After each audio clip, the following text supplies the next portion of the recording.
ਅਗਲੀ ਖਬਰ ਵੱਲ ਚੱਲੀਏ। ਸਰੋਤਿਆਂ ਨੂੰ ਯਾਦ ਹੋਊਗਾ ਪਿਛਲੇ ਹਫ਼ਤੇ ਹਾਊਸ ਸਪੀਕਰ ਨੈਂਸੀ ਪਲੋਸੀ ਹੋਣਾ ਦੇ ਹਸਬੈਂਡ ਪੌਲ ਪਲੋਸੀ ਦੇ ਉੱਤੇ ਇੱਕ ਅਟੈਕ ਕਰ ਦਿੱਤਾ ਗਿਆ ਸੀ ਬੰਦੇ ਵੱਲੋਂ ਥੋੜਿਆਂ ਦੇ ਨਾਲ, ਤੇ ਉਹਨਾਂ ਦੇ ਕਾਫੀ ਸੱਟਾਂ ਲੱਗ ਗਈਆਂ ਸੀਆਂ। ਤੇ ਡੀ ਪੈਪੇ ਨਾਮ ਦੇ ਬੰਦੇ ਨੂੰ ਸੈਨ ਫਰਾਂਸਿਸਕੋ ਕਾਉਂਟੀ ਜੇਲ੍ਹ ਦੇ ਵਿੱਚ ਰੱਖਿਆ ਹੋਇਆ ਆ। ਉਹਨੂੰ 13 ਸਾਲਾਂ ਦੀ ਸਜ਼ਾ ਹੋ ਸਕਦੀ ਆ ਜੇ ਉਹ ਕਨਵਿਕਟ ਹੋ ਗਿਆ। ਉਹਦੇ 'ਚ ਅਟੈਂਪਟਡ ਮਰਡਰ, ਬਰਗਲਰੀ, ਐਲਡਰ ਅਬਿਊਜ਼, ਕਿਉਂਕਿ ਉਹ 82 ਸਾਲਾਂ ਦੇ ਆ। ਇਹ ਸਾਰੇ ਚਾਰਜਸ ਲਾਏ ਗਏ ਹੈਗੇ ਆ। ਅੱਜ ਸੌਰੀ ਕੱਲ੍ਹ ਵੀਰਵਾਰ ਨੂੰ ਪੌਲ ਪਲੋਸੀ ਹੁਣਾਂ ਨੂੰ ਹਸਪਤਾਲ ਤੋਂ ਛੱਡ ਦਿੱਤਾ ਗਿਆ ਹੈਗਾ ਆ। ਸੋ ਉਹ ਹੁਣ ਆਪਣੇ ਘਰ ਵਾਪਸ ਆ ਗਏ ਆ।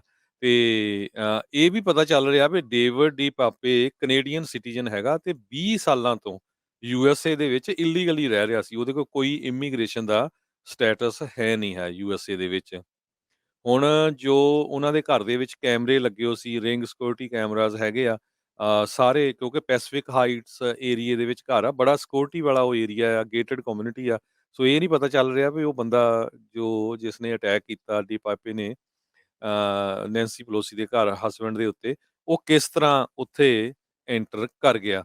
ਸੋ ਉਹ ਸਾਰੇ ਕੈਮਰੇਜ਼ ਪੁਲਿਸ ਵਾਲੇ ਜੋ ਚੈੱਕ ਕਰ ਰਹੇ ਹੈਗੇ ਆ। ਬਿਲਕੁਲ ਹਰਜੋਤ ਸਿੰਘ ਜੀ, ਕੈਮਰੇਜ਼ ਦੇ ਕਹਿੰਦੇ ਵੀ 3000 ਮੀਲ ਦੂਰ ਵਾਸ਼ਿੰਗਟਨ DC ਦੇ ਵਿੱਚ ਜਿਹੜੀ ਕੈਪੀਟਲ ਪੁਲਿਸ ਆ ਉਹ, ਕਿਉਂਕਿ ਸਪੀਕਰ ਆਫ ਹਾਊਸ ਦਾ ਜਿਹੜਾ ਇਹ ਘਰ ਆ ਉਸ ਦੇ ਉੱਤੇ ਨਜ਼ਰ ਰੱਖਦੇ ਆ। ਪਰ ਕਹਿੰਦੇ ਵੀ ਉਸ ਟਾਈਮ ਤੇ ਕੋਈ ਦੇਖ ਰਿਹਾ ਸੀਗਾ, ਨਹੀਂ ਦੇਖ ਰਿਹਾ ਸੀਗਾ ਕਿੱਦਾਂ ਇਹ ਵੜਿਆ, ਕਿੱਦਾਂ ਇਹਨੇ ਇਹ ਹਮਲੇ ਨੂੰ ਅੰਜਾਮ ਦਿੱਤਾ ਹੈ। ਉਸ ਦੇ ਉੱਤੇ ਹੁਣ ਜਿਹੜੇ ਉਹ ਦੇਖੇ ਜਾ ਰਹੇ ਚਾਰਜ ਇਸ ਨੂੰ ਆਲਰੇਡੀ ਜਿਹੜਾ ਉਹ ਲਾ ਦਿੱਤਾ ਸੀਗਾ। ਅਗਲੀ ਜਿਹੜੀ ਹਰਜੋਤ ਸਿੰਘ ਦੀ ਗੱਲ ਕਰਦੇ ਸੀ, ਯੂਕਰੇਨ ਦੇ ਜਿਹੜੇ ਪ੍ਰੈਜ਼ੀਡੈਂਟ ਆ ਜ਼ੈਲੈਂਸਕੀ, ਉਹਨਾਂ ਨੇ ਇੰਟਰਨੈਸ਼ਨਲ ਐਟੋਮਿਕ ਐਨਰਜੀ ਏਜੰਸੀ ਆ ਉਸ ਦੀ ਸ਼ਲਾਘਾ ਕੀਤੀ ਆ। ਉਹਨਾਂ ਨੇ ਕਿਹਾ ਵੀ ਜਿਹੜੇ 3 ਨਿਊਕਲੀਅਰ ਪਾਵਰ ਫੈਸਿਲਿਟੀਜ਼ ਯੂਕਰੇਨ ਦੇ ਵਿੱਚ ਸੀਗੀਆਂ ਉਸ ਦੀ ਉਹਨਾਂ ਨੇ ਨਿਰੀਖਣ ਕੀਤਾ ਆ। ਤੇ ਨਾਲ ਹੀ ਇਹ ਐਲਾਨਿਆ ਵੀ ਉਹਦੇ ਵਿੱਚ ਕੋਈ ਵੀ ਅਨਡਿਕਲੇਅਰਡ ਨਿਊਕਲੀਅਰ ਮਟੀਰੀਅਲ ਜਾਂ ਐਕਟੀਵਿਟੀਜ਼ ਨਹੀਂ ਸੀ ਹੋ ਰਹੀਆਂ। ਪੁਤਿਨ ਦੇ ਦੁਆਰਾ ਇੱਕ ਇਹ ਵੀ ਜਿਹੜੀ ਚਰਚਾ ਹੈ ਉਹ ਕੀਤੀ ਗਈ ਸੀਗੀ ਵੀ ਯੂਕਰੇਨ ਇਦਾਂ ਦੀਆਂ ਚੀਜ਼ਾਂ ਜਿਹੜੀਆਂ ਆ ਉਸ ਦੇ ਵਿੱਚ ਜਿਹੜਾ ਉਹ ਕਰ ਰਿਹਾ, ਜਿਸ ਕਰਕੇ ਹਮਲੇ ਨੂੰ ਉਹ ਠੀਕ ਜਿਹੜਾ ਉਹ ਠਹਿਰਾ ਰਿਹਾ ਸੀਗਾ।